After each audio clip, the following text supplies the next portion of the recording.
ابن شہاب کہتے ہیں مجھ کو ابو سلمہ بن عبد الرحمن نے حضرت جابر بن عبداللہ انصاری رضی اللہ عنہما سے یہ روایت نقل کی ہے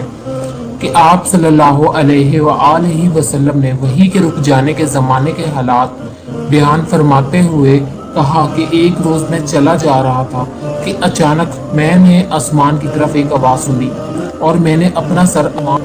آسمان کی طرف اٹھایا، کیا دیکھتا ہوں کہ وہی فرشتہ جو میرے پاس غار ہیرا میں آیا تھا وہ آسمان و زمین کے بیچ میں ایک کرسی پر بیٹھا ہوا ہے۔ میں اس سے ڈر گیا اور گھر آنے پر میں نے پھر کمبل اوڑھنے کی خواہش ظاہر کی۔ اس وقت اللہ پاک کی طرف سے یہ آیات نازل ہوئی، اے لحاف اوڑھ کر لیٹنے والے، اٹھ کھڑا ہو اور لوگوں کو عذاب الہی سے ڈرا اور اپنے رب کی بڑائی بیان کر اور اپنے کپڑوں کو پاک صاف رکھ اور گندگی سے دور رہ۔ اس کے بعد وہی تیزی کے ساتھ پے در پے آنے لگی۔